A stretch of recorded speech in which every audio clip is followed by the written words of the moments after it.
From the air, Egypt looks like somebody drew a green line through an ocean of sand. Almost the entire population is concentrated around the Nile because for thousands of years, the same rule has controlled where Egypt can grow food. Where there is water, there is life. Where there is not, there is desert. But west of the Nile Delta, that line is beginning to move. Huge circles of farmland are appearing in places that were almost completely barren only a few years ago. New canals cut across the sand. Pumping stations move millions of cubic meters of water, and roads and power lines are spreading through land where conventional agriculture should barely be possible. Egypt is effectively trying to build a new agricultural region in the Sahara, and the craziest part is that the farms are only the final step. Before crops can grow here, engineers first have to create something the desert does not naturally have. A river, not one natural river with a winding channel and a source in the mountains, but an enormous engineered water system capable of moving water through hundreds of kilometers of some of the driest land on Earth. Egypt has actually attempted versions of this idea before. The Toshka, or New Valley, project began with a plan to carry water from Lake Nasser into the western desert through a canal system whose planned route extended roughly 310 kilometers. More recently, the massive New Delta project west of the existing Nile Delta has pushed the same basic idea on an even larger agricultural scale, combining canals, pumping stations, groundwater, and recycled agricultural drainage water to turn desert into productive farmland. And this immediately creates a question: why would Egypt go through all of this trouble when it already has the Nile? Because that is exactly the problem. Egypt has depended on the Nile for thousands of years, but almost everything is squeezed into the same narrow strip of fertile land. Look at Egypt on a satellite image, and the contrast is ridiculous. The Nile Valley is green, the Delta is green. Then, almost immediately, the landscape turns brown. More than 100 million people have to live, build cities, construct factories, and grow food while competing for a relatively small amount of habitable and cultivable land. As the population grows, cities can expand onto farmland. That creates a brutal trade-off. Build more housing, and you can lose productive agricultural soil. Protect the farmland, and you have less room for cities. So instead of squeezing even more activity into the old Nile Valley, Egypt has spent decades trying to push development outward into the desert. But moving people is easy compared with moving agriculture. A new highway can cross dry land. A factory can bring in water through pipes. A wheat field cannot. Agriculture consumes enormous amounts of water continuously. And once you start talking about transforming thousands of square kilometers of desert, digging a few wells is not enough. You need infrastructure that begins to resemble an artificial river basin. One of the clearest examples is Egypt's New Delta project. The goal is enormous. Develop around 2.2 million feddans, roughly 9,000 square kilometers, of desert west of the existing Nile Delta into new agricultural and development zones. NASA satellite imagery has already shown large areas changing from empty desert into grids of irrigated fields. But before you imagine engineers simply digging a giant trench from the Nile and filling it with water, the actual system is much more complicated because Egypt cannot afford to treat fresh water as unlimited. That means the new farmland has to pull water from several sources and use it as efficiently as possible. Groundwater provides part of the supply, surface water contributes another part, and an enormous amount of agricultural drainage water is being collected, treated, and used again rather than simply being discarded. That last part is where the project becomes much stranger. Normally, when water irrigates a field, not all of it is absorbed by the crop. Some filters through the soil, some carries dissolved salts and agricultural residues away through drainage systems. Historically, that drainage water might be considered waste. Egypt is increasingly treating it as a resource. For the New Delta, one northern water route is designed to provide around 7.5 million cubic meters of treated agricultural drainage water per day, supported by a chain of pumping stations.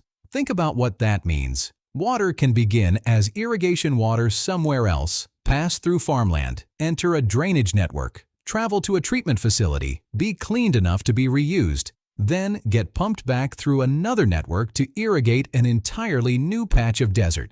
The same water is being asked to grow food more than once, and that matters because the desert creates another enemy that is almost invisible: evaporation. If you move huge volumes of water through an open canal beneath the Egyptian sun, some of it disappears before ever reaching a plant.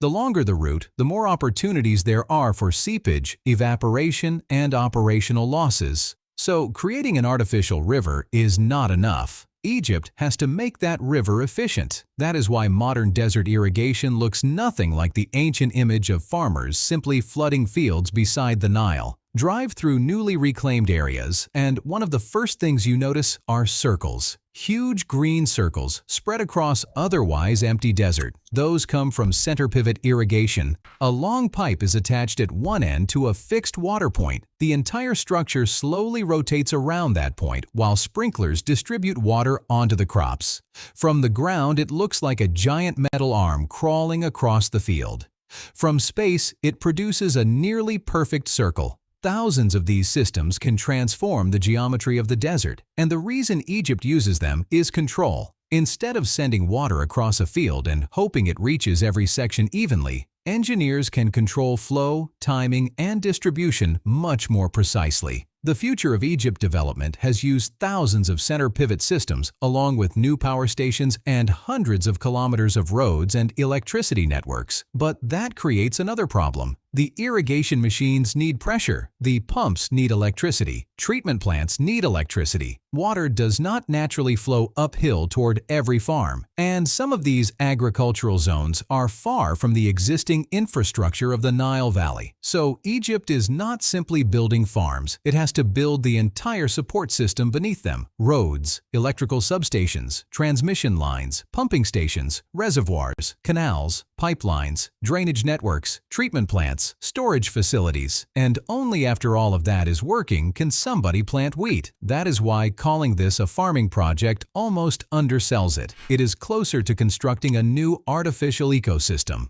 And Egypt has already tried something similar much farther south. Near Lake Nasser lies the Toshka project. Lake Nasser is the enormous reservoir created by the Aswan High Dam.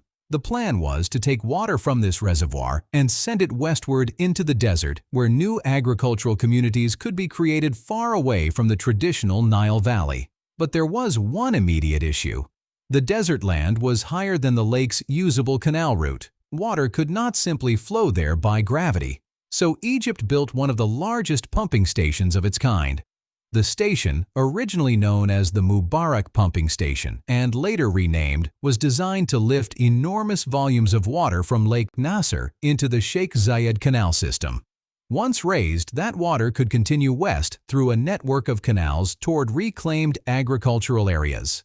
The pumping capacity associated with the Toshka system was around 300 cubic meters per second. 300 cubic meters every second is difficult to picture. So imagine a cube of water roughly 7 meters wide, 7 meters long, and 7 meters tall. Now imagine moving almost that volume every second, all day, into a desert. And the reason the pumps have to be so powerful is simple. Gravity is usually the cheapest water-moving machine on Earth. The Nile flows because gravity pulls it downhill. Traditional canals exploit the same thing, but the moment your destination is higher than your source, gravity becomes the enemy. Now every ton of water has to be physically lifted, and water is heavy. 1 cubic meter weighs roughly 1 metric ton. So moving hundreds of cubic meters every second means moving hundreds of tons of water every second. That is not just irrigation, that is industrial-scale hydraulic engineering. Once the water is lifted into the canal, gravity can take over again. And this is exactly how engineers try to design systems like this. Use pumps only where elevation forces you to. Then, let the water's own weight do as much of the remaining work as possible. But even after the water reaches the desert, there is another question. Can desert soil actually grow crops? Because sand alone is not automatically farmland. Productive soil needs the right structure, nutrients, drainage, chemistry, and water availability. Some desert soils contain excessive salts. Others drain water so quickly that irrigation becomes inefficient. And if you irrigate badly in an arid climate, you can actually destroy the soil you are trying to improve. Here is why. Irrigation water contains dissolved minerals. When a crop uses the water or the sun evaporates it, those minerals do not disappear. They can remain behind in the soil. Do that repeatedly without adequate drainage, and salts gradually accumulate. Eventually, the soil can become too saline for many crops.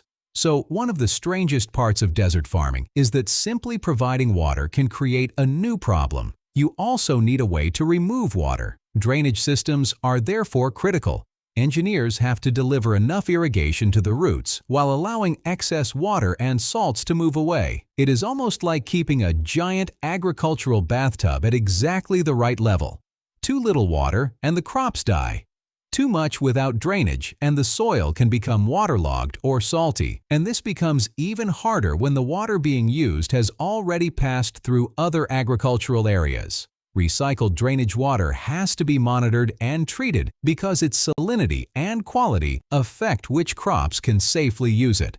Egyptian authorities say periodic water testing is part of the new Delta irrigation system for exactly this reason. Then comes perhaps the biggest question in the entire project. Why grow food here at all? Because Egypt is unusually vulnerable to changes in global food markets. The country has a very large population and consumes enormous quantities of staples, such as wheat. Producing more food domestically does not eliminate imports, but every additional productive area can reduce some of the pressure created by population growth and international supply disruptions. The new Delta project is specifically being presented as part of Egypt's food security strategy, with wheat and other strategic crops among the planned production. But this does not mean turning the Sahara green is automatically easy or universally beneficial. Water is the constraint hanging over everything. Egypt receives the overwhelming majority of its renewable freshwater from the Nile. The river is shared with upstream countries. Climate variability affects supply, population growth increases demand, and agriculture is already one of the largest users of water. That means every new field creates a question that goes beyond engineering. Where does its water come from? If it comes from groundwater, how quickly does that aquifer recharge? If it comes from the Nile system, what else competes for that water? If it comes from recycled drainage, how many times can it be reused before salinity or contamination becomes too difficult to manage? These are the real limits of building a river through a desert. Concrete can be poured, pumps can be installed, canals can be excavated, but engineers cannot manufacture unlimited fresh water. That is why the most important technology in Egypt's new agricultural expansion may not be the canal itself. It may be reuse. Take water that already exists in the system and squeeze more value out of every cubic meter. Collect drainage water instead of losing it. Treat it. Pump it again. Use efficient irrigation instead of flooding fields. Monitor groundwater instead of pumping blindly. And build crops and agricultural zones around the amount of water that can realistically be supplied. In 2026, Egypt formally inaugurated a major phase of the integrated New Delta development, and officials described the broader scheme as extending far beyond simple land reclamation into a new production and development region. Satellite images make the transformation easier to understand than almost any statistic. In one image, there is desert. Years later, circular green fields appear. Then, more circles. Roads connect them. Canals extend farther outward. The boundary between farmland and Sahara physically moves, and that might be the most striking part of the project. For most of Egyptian history, geography decided where people could farm. The Nile chose the route. The floodplain chose the soil. Communities followed the water. Modern Egypt is trying to reverse that relationship. Instead of moving agriculture toward the river, engineers are moving the river toward agriculture. Not literally by changing the Nile's course, but by creating a synthetic version of everything the Nile normally provides. Water transport, distribution, drainage, energy, fertile land, and infrastructure. A desert field that appears green from a satellite image may depend on a pump station dozens or hundreds of kilometers away, a treatment plant processing drainage water, an electrical grid keeping pumps running, a canal feeding a reservoir, and a center pivot system delivering that water in controlled amounts. Remove any one of those systems and the desert begins taking the land back. That is the biggest difference between natural river valleys and reclaimed desert. The Nile Valley works because a major river naturally passes through it. A desert megaproject works only because machines keep recreating those conditions every single day. And this is why Egypt's artificial river is not really one river at all. It is a network. Old projects such as Toshka lift water from Lake Nasser and carry it through canals into the western desert. Newer developments west of the Nile Delta combine surface water, groundwater, and millions of cubic meters of treated drainage water. Pumping stations overcome elevation.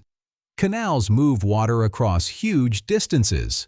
Treatment plants recover supplies that were once considered waste, and thousands of irrigation machines spread that water across newly reclaimed fields. The final result looks almost impossible from above. Orange desert on one side, green farmland on the other, and a blue line running through the middle. But that blue line is only the visible part. Underneath it is an enormous system whose job is to answer a question Egypt has been asking for decades.